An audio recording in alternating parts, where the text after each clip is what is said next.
Oh, that this too solid flesh would melt, thaw, and resolve itself forth into a dew, or that the everlasting had not fixed his canon against self-slaughter. O God, God, how weary, stale, flat, and unprofitable seem to me all the uses of this world. Fie, 'tis an unweeded garden that grows to seed. Things rank and gross in nature possess it merely, that it should come to this, but 2 months dead. Nay, not so much, not two, so excellent a king that was to this as Hyperion to a satyr. This is, of course, from Hamlet. I believe Scene 1, Act 2, where Hamlet was forced to watch his mother marry his uncle after the demise of his father, the king, and how he blamed this on the entire country of Denmark having fallen into a state of nature, that everybody would celebrate this and nobody would step back and be disgusted by it, that nobody would ask a question, what really happened to the king? That's the whole basis of the story. But we can learn something from it today. I would, of course, never forget to say thank you to everyone who has joined us here. The topic of today's video is about being thankful sometimes for the things we have to do. Sometimes the boring things, the little things that make our lives somewhat mundane, but they play a huge role. Just like this audience plays a huge role in my life every single day, here and also at the Patreon channel. Next couple of days, we're going to be releasing a super controversial video over there that's going to make what we've already talked about seem tame. Because we can do that over there. $1 per month, partnering with the servers at Vimeo. We can speak like adults now. We can lay it all out there and warn of what's to come. But this idea of an unweeded garden has both a physical ramification to it and a spiritual manifestation. That in our lives, if we treat them with poor stewardship, we're going to have all sorts of problems. What would be the first thing you would notice if you were trying to live in a house like this, where everything was grown up, nobody had mowed, nobody had trimmed anything? Well, the first thing you would notice would likely be bugs. There would be all sorts of problems, termites and insects and cockroaches. It's just because habitat had been created. And what do we know about nature and habitats? Well, something predates upon something that is predated upon by something else. So there would be mice, and then there would be rats, and there would be no escaping it. And eventually, when the lights went out, there would be serpents. Now, I'm sure a lot of people haven't thought about this because they're not going to be mowing their lawns. Some people might think, why is that a big deal, Florida Mucky?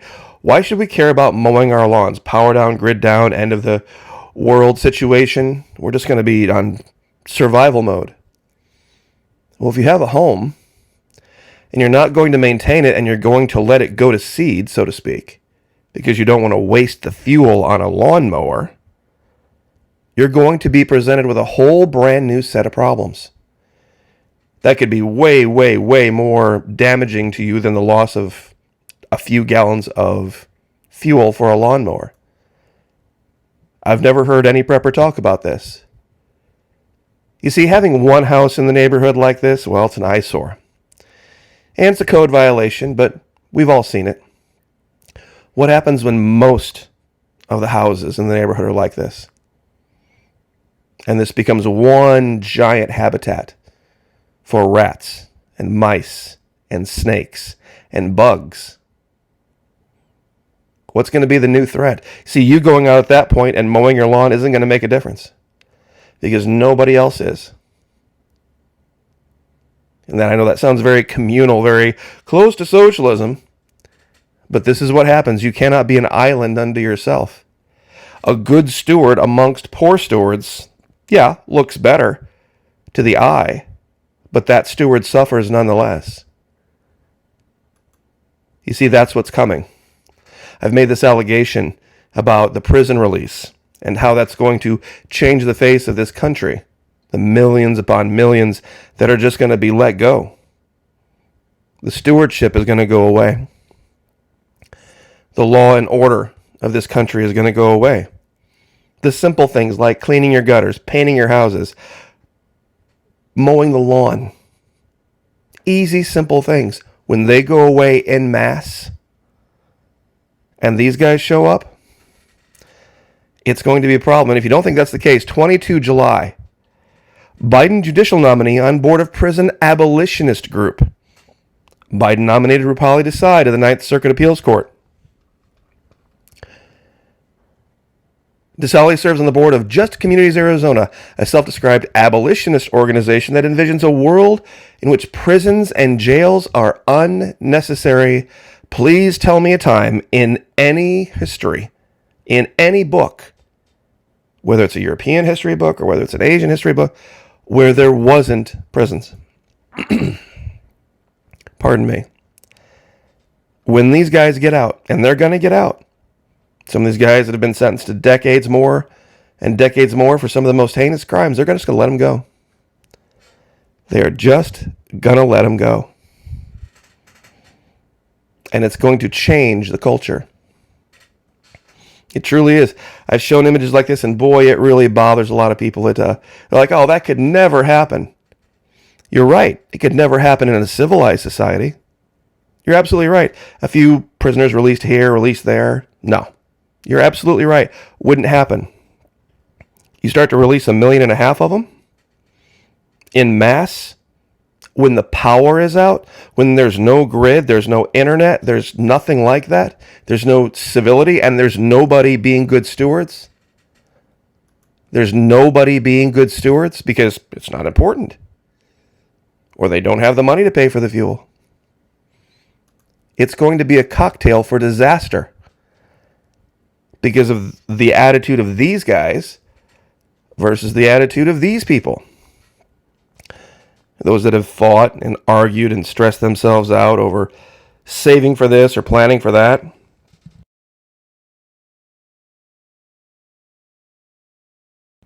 Pardon me. There's going to be issues, and there's going to be opportunities, and cracks are going to form. And they're going to get filled in one way or the other.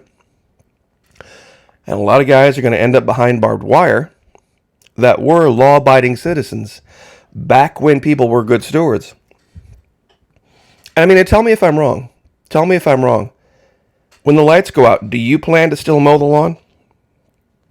When gas goes to $12, $13, $15 a gallon, do you still plan to run the weed eater, mow the lawn, paint the house, clean the gutters?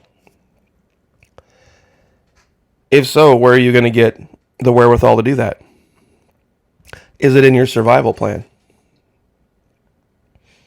Because it's going to be important. Because this is just habitat.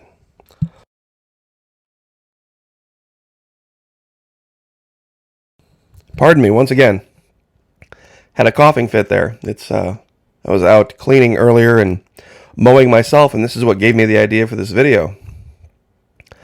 See, this is just habitat waiting to happen. You let it go by even a little bit for a few weeks, you'll notice bugs, cockroaches, insects inside your house, especially down here in Florida. You let it go for a few months, 6 months maybe, you're going to have a yard full of snakes and rats and mice. What are you going to do at that point? And what if you don't? Here's the key. What if you don't, but the rest of your neighbors do? All around you. You're going to go out there and start plinking them? Not the neighbors, but the little animals. Why do you think serpents love tall grass? Because the birds can't see them. It's going to have a domino effect.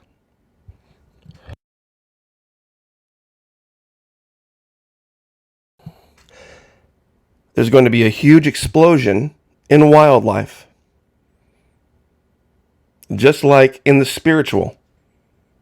When you stop being a good steward of the spiritual, all of a sudden serpents work their way in to your life because you're not being a steward. just like they will around your home. And sometimes it'll start as something as small as a mosquito or fly or a termite.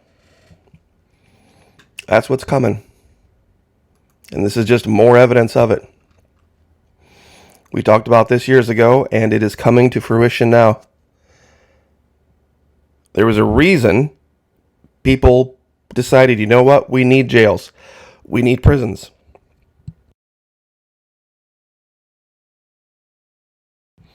They've forgotten why.